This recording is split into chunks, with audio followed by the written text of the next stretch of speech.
Break के बाद एक बार फिर आपका बहुत स्वागत है। गौतम है हमारे साथ। गौतम, अपना सवाल रखिए। हेलो सर, मेरी आईपी बीटेक में 7760 रैंक आई है, तो सर मुझे एडमिशन मिल जाएगा? कैटेगरी कौन सा है गौतम आपका? जनरल कैटेगरी है। जनरल कैटेगरी थोड़ा बॉर्डर लाइन में है आप। नहीं मिलेगा तो फिर एनसीआर में कहीं ट्राई कर लीजिएगा, मिलना चाहिए आपको। राधिका है हमारे साथ, अपना सवाल रखें। हेलो जी। सर, मैं जानना चाह रही थी कि मैं कर्नाटका यूनिवर्सिटी से इंग्लिश ऑनर्स करना चाहती हूँ, साथ में जेबीटी का कोर्स करना चाहती हूँ, तो क्या ये मेरे लिए टीचिंग लाइन में जाने के लिए पॉसिबल होगा? हाँ, डेफिनेटली, क्यों नहीं होगा। खाली आप देखिए कि दोनों कोर्स रेगुलर नहीं हो सकता है, एक रेगुलर होना चाहिए, एक डिस्टेंस लर्निंग होगा, यही संभव पर है।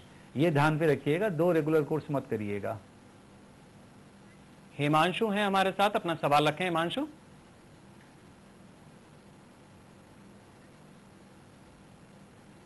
चलिए, शायद हमारा संपर्क नहीं हो पा रहा। ये डॉक्टर आचार्य, हम देख रहे हैं कि जिस तरह से जो स्टूडेंट्स ग्रेजुएशन में हैं उनके सामने भी ये समस्या रहती है कि वो नौकरी की तरफ जाएं या अपनी हायर स्टडीज को कंटिन्यू करें, या आप करस्पॉन्डेंस को भी जो एमएनसीज हैं या जो बड़ी कंपनियां हैं वो कंसीडर कर रही हैं, तो ऐसे स्टूडेंट्स के लिए क्या सुझाव है आपका? देखिए शेखर जी, पहले तो मैं बोलूंगा कि चाहता हूं कि बोलने के लिए कि जिनको जॉब मिल जाता है तो जॉब को पकड़ लेना चाहिए, बिकॉज एक हैंड्स ऑन एक्सपीरियंस जिसको हम बोलते हैं ये बहुत मायना रखता है आज के तारीख में।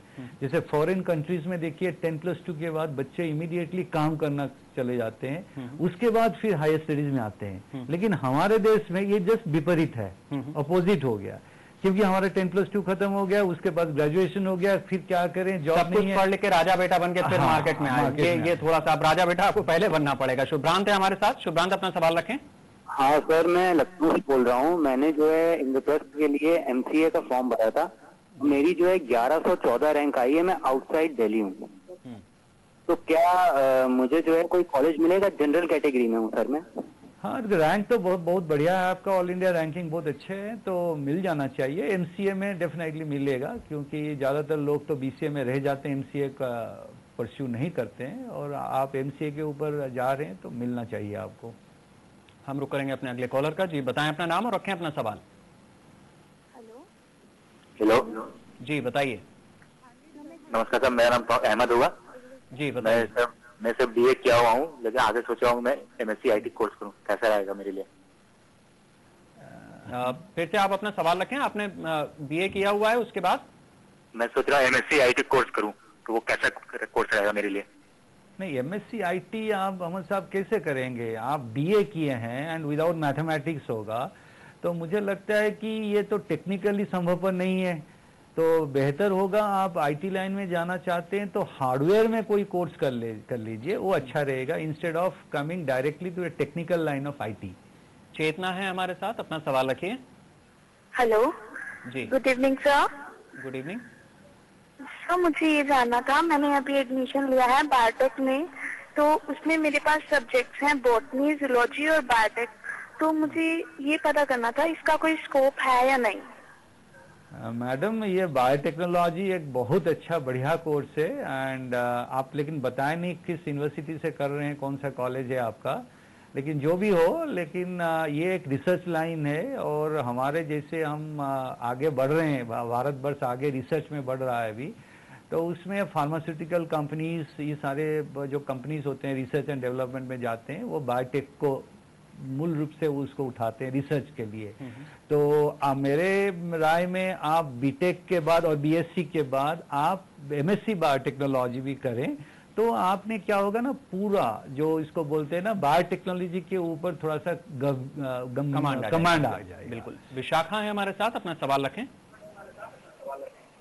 हाँ जी सर, मैं 12th क्लास से मैंने आर्ट्स से 75% से पास किया है, तो मैं ये जानना चाहती हूँ कि मैं कॉरेस्पॉन्डेंस से कर सकती हूँ? क्यों नहीं, आप आराम से कर सकते हैं। 75% बहुत अच्छा है, कुछ ऐसा कुछ खराब कोर्स परसेंटेज नहीं है।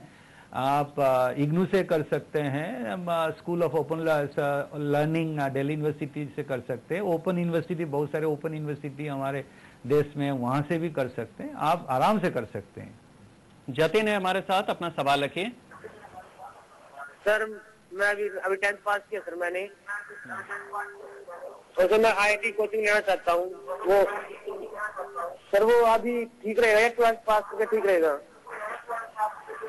देखिए, आपने, मुझे तो पता नहीं आपका एकेडमिक प्रोफाइल कैसा है। आप फिजिक्स, केमिस्ट्री, मैथमेटिक्स में पूरा पकड़ है और जाते हैं कि आप IIT के लिए उचित रूप से आप जा सकते हैं, तो 11 से कोचिंग लेना उचित रहेगा।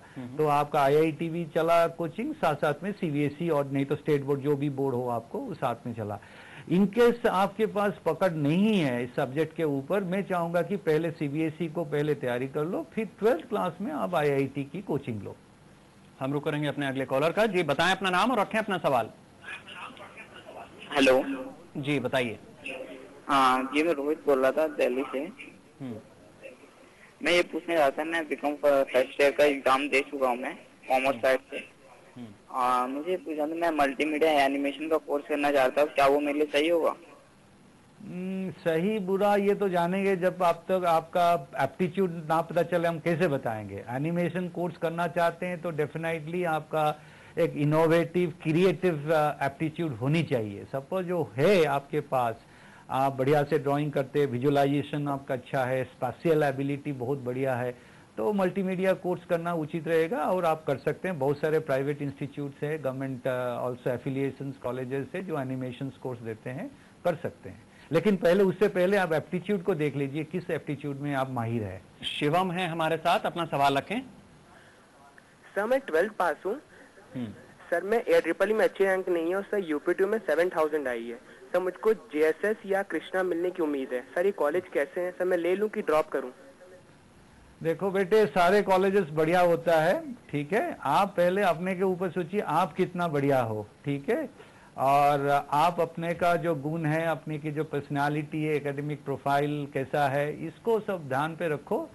कॉलेज सब बढ़िया है, आज जहाँ मिल रहा है वहाँ पे घुस जाइए और आराम से पढ़िए, ध्यान लगा के पढ़िए और साथ साथ में और भी कुछ पढ़िए, अपना नॉलेज को बढ़ाइए, कम्युनिकेशन स्किल्स बढ़ाइए, पॉजिटिव एटीट्यूड बढ़ाइए, तो फिर आपको जॉब्स मिलने में कोई मुश्किल नहीं होगा। दिव्यांशु हमारे साथ, अपना सवाल रखें। तो मैंने इलाहाबाद यूनिवर्सिटी में BA प्रोग्राम में एडमिशन लिया है। अभी BHU का रिजल्ट आया है एंट्रेंस एग्जाम का, तो उसमें फैकल्टी ऑफ आर्ट्स में 93rd रैंक है मेरी।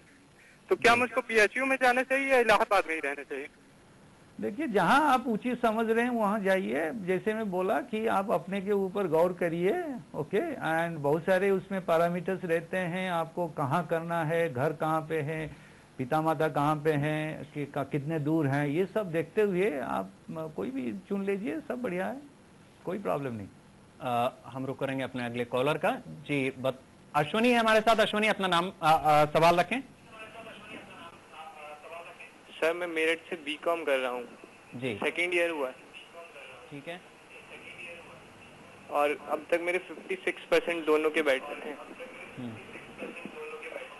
तो मुझे MBA करना चाहिए या MCA करना चाहिए? देखिए, MCA आपको करना था तो आपको BCA करना था पहले, फिर आप BCom में क्यों गए? जब BCom लाइन आप पकड़ लिए हैं तो फिर आप MCA क्यों सोच रहे हैं? ये गलत है। तो इसको हम बोलेंगे दिशाहीन है आप।